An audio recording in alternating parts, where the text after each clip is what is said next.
बोला दीक्षित.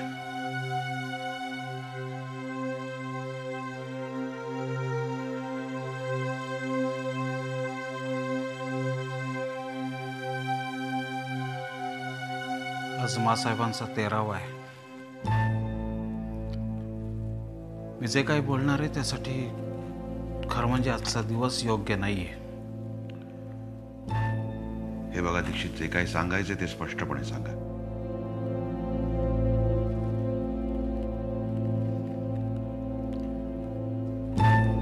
मासाहेबांनी त्यांचं व्हील तयार करून ठेवलं.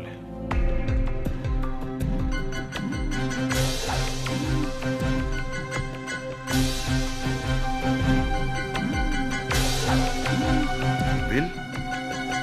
हो.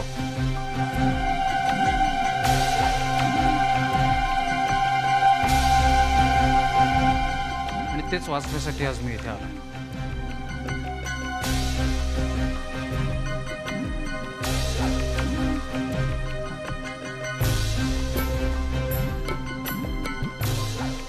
शालिनी वहिनी नाही आहेत का? आहेत ना. मुक्ता,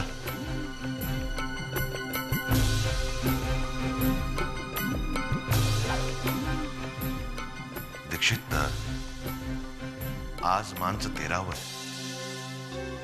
आजच हे सगळं व्हायला हवंय का? मासाहेबांची अशी इच्छा होती की त्यांच्या मृत्यूनंतर लवकरात लवकर या व्हीलचं वाचन व्हावं. मी 13 दिवस थांबलो. आता आणखीन थांबणं योग्य होणार नाही.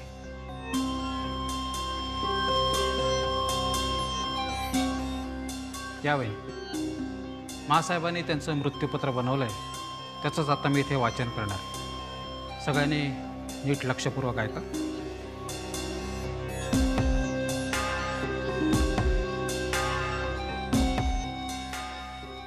हे मासाहेबांचं व्हील.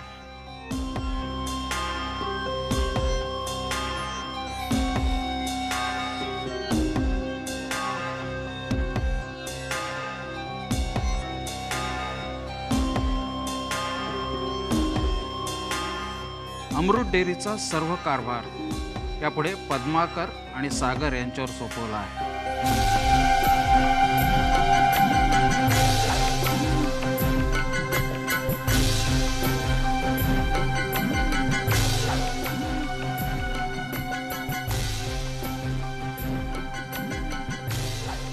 यासाठी राकेश त्यांना मदत करू शकतात.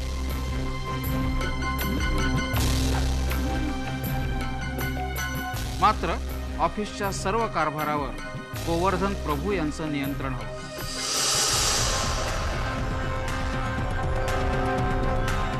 यासाठी कंपनी लॉमध्ये दिलेल्या तरतुदींचा वापर करून सर्व उपचार पूर्ण करावे.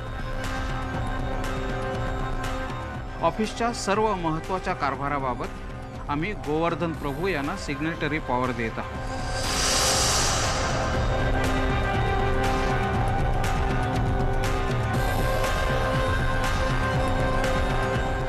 आत्तापर्यंत आमच्या म्हणजे सुलोचनादेवी सरदेसाई यांच्या नावाने असलेल्या सरदेसाई कुटुंबाच्या सर्व स्थावर जंगम मालमत्तेमध्ये आमचा मुलगा पद्माकर आणि विवाहित मुलगी गायत्री यांचा बरोबरीचा वाटा असेल.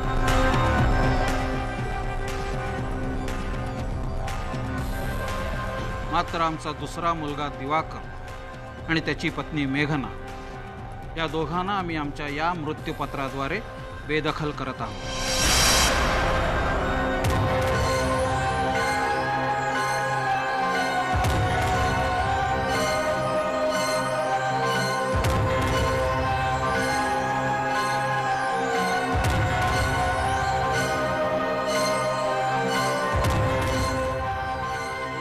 आमच्या नावे असलेल्या स्थावर जंगम मालमत्तेचा कोणताही वाटा त्यांना मिळू नये.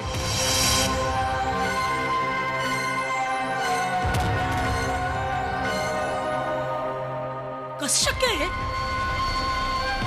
मा असं व्हील बनवूच शकत नाही. साफ खोटे, साफ. एक्सक्यूज मी मॅडम, तुम्ही माझ्यावर आरोप करताय. हे व्हील मी मासाहेबांच्या इच्छेनुसारच बनवलेलं आहे. What rubbish. मेघना, परिस्थिती काय, तुम्ही बोलताय काय?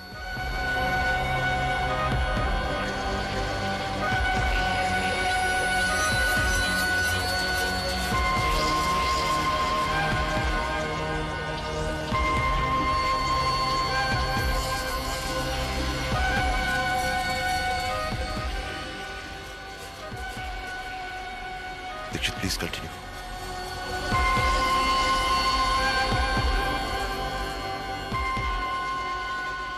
यापुढे घराचा सर्व कारभार आमच्या थोरल्या सुनबाई शालिनी सांभाळतील.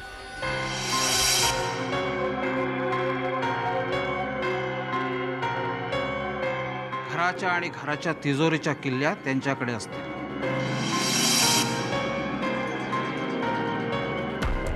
पद्माकर आणि शालिनी यांना आमची एक विनंती आहे की त्यांनी विदुलाचा कायदेशीररित्या आपली मुलगी म्हणून स्वीकार करावा आणि नीट सांभाळही करावा.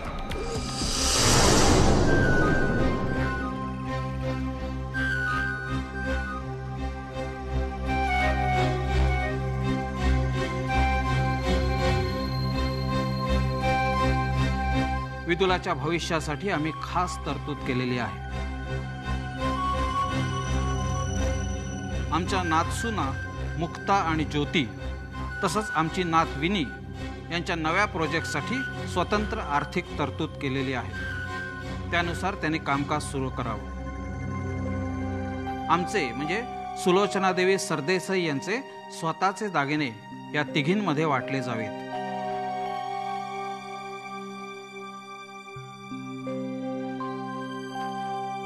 त्यांची यादी आणि देण्याची व्यवस्था सोबत जोडली आहे.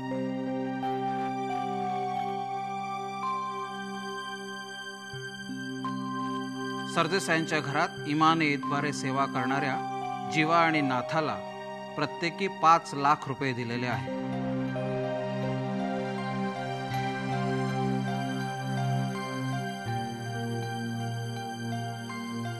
तुम्हा सर्वांच्या दृष्टीने महत्त्वाच्या असलेल्या मृत्यूपत्राच्या भागाचं मी आत्ता वाचन केलंय. संपूर्ण मृत्यूपत्राची फोटोकॉपी मी तुम्हाला लवकरच पाठवून देईन.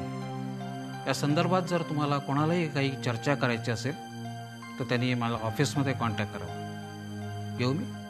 वाह, छान झालं आपलं वाचून. हे माणसं मृत्यूपत्र आहे काय? वाटेल ते काय बोलतो? हे मृत्यूपत्र नाहीये, स्वतःच्या सोयीनुसार स्वतःच्या फायद्यासाठी बनवलेलं बोगस पत्र आहे.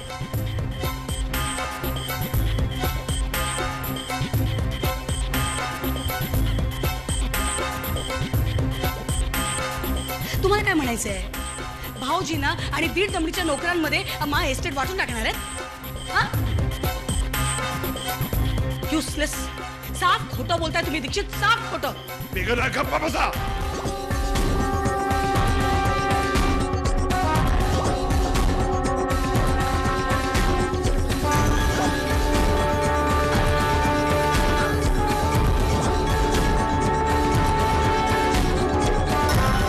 दीक्षित हे आपले विश्वासातले वकील आहेत, ते खोटं बोलणार नाहीत. गप्पा बसा. माझा या मृत्यूपत्रावर विश्वास नाहीये. साफ खोटं मृत्यूपत्र आहे आणि याच्या विरोधात मी कोर्टात जाणार आहे.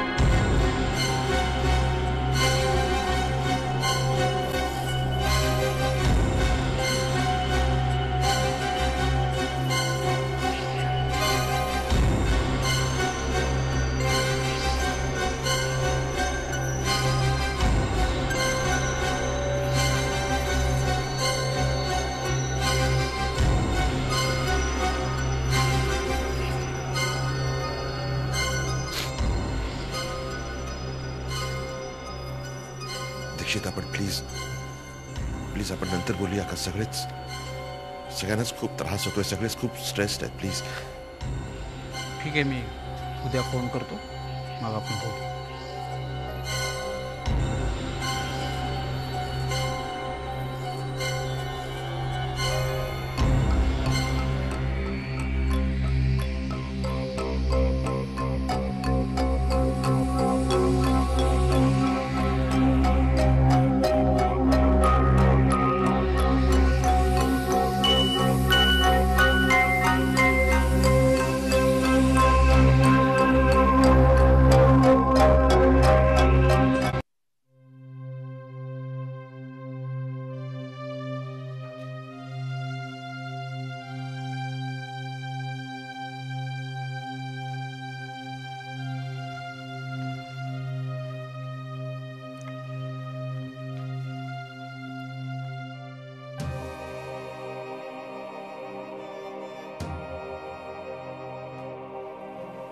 विनी, चल जेवायला चल.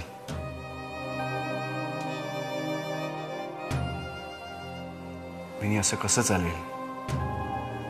उपाशी राहून चालेल का? सांग मला.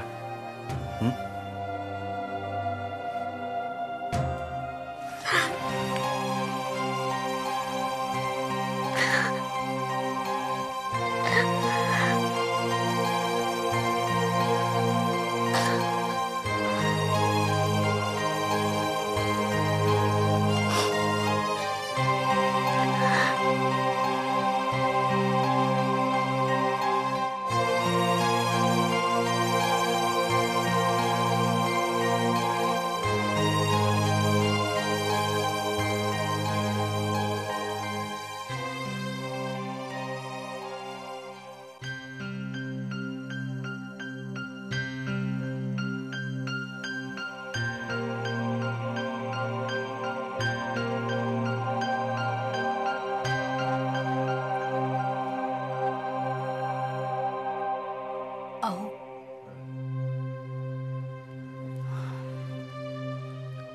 असे अंधारात एकटेच का बसला?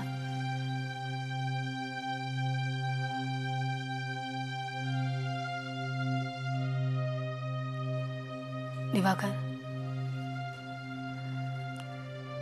आणखीन किती दिवस तुम्ही हे दुःख असंच कुरवाळत बसणार आहात? हे बघा, मला माहिती आहे तुमची आई गेली. याचं दुःख मला पण आहे हो. पण मला सांगा, या सगळ्या गोष्टी आपल्या हातात असतात का?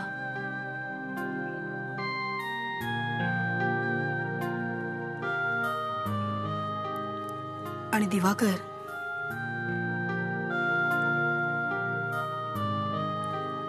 ज्या आईसाठी तुम्ही इतकं दुःख करताय,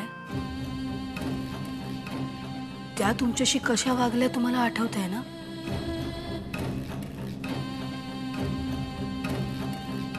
त्यांनी दोघा भावांमध्ये पक्षपात केलाच ना.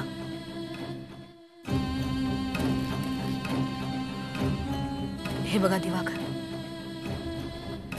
बी प्रॅक्टिकल.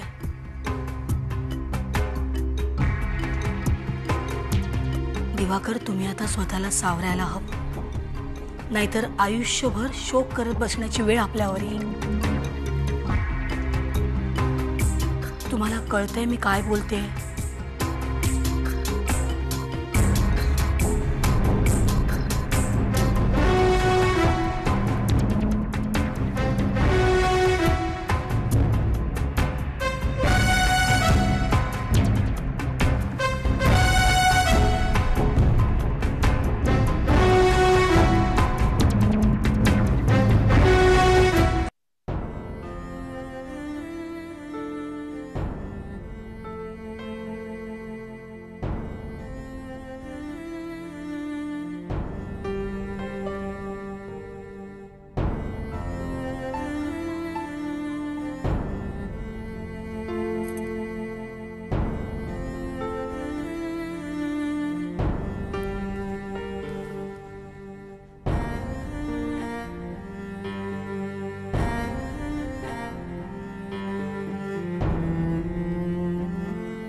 भाऊजी,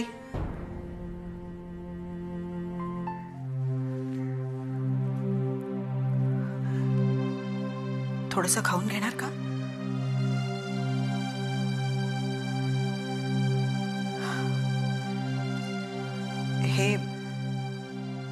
हे ऑफिसला निघाले. तुम्ही पण जाणार ना त्यांच्याबरोबर ऑफिसला?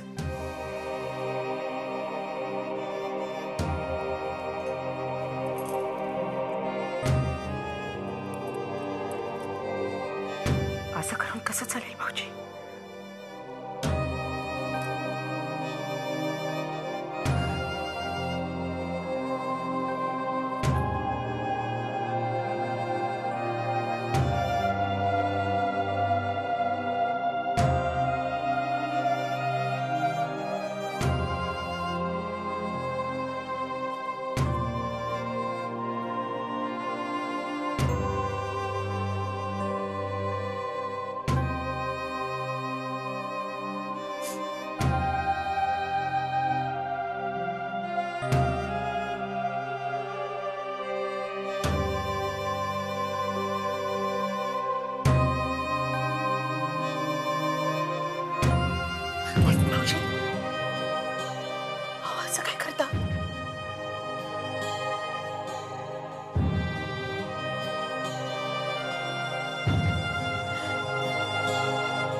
चुकलोय.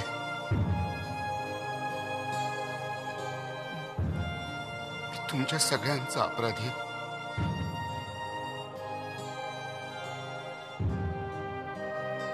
आणि कम नशिबी सुद्धा.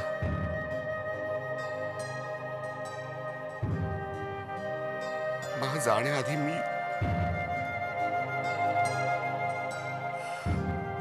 जाण्याआधी मी त्यांच्याशी बोलू सुद्धा शकलो नाही. त्यांची माफी सुद्धा मागू शकलो नाही.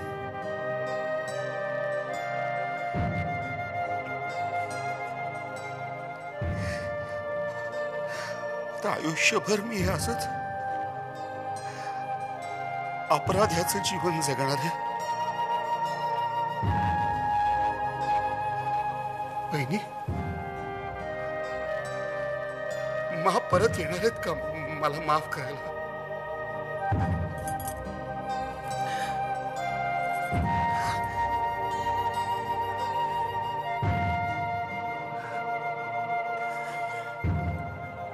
माझं ऐकाल का? मानी तुमची जबाबदारी माझ्यावर टाकली.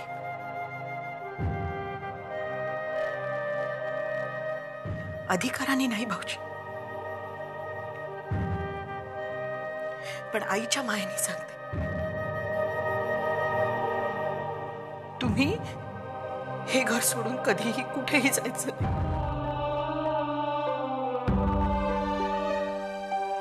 नाही ना? जाणार?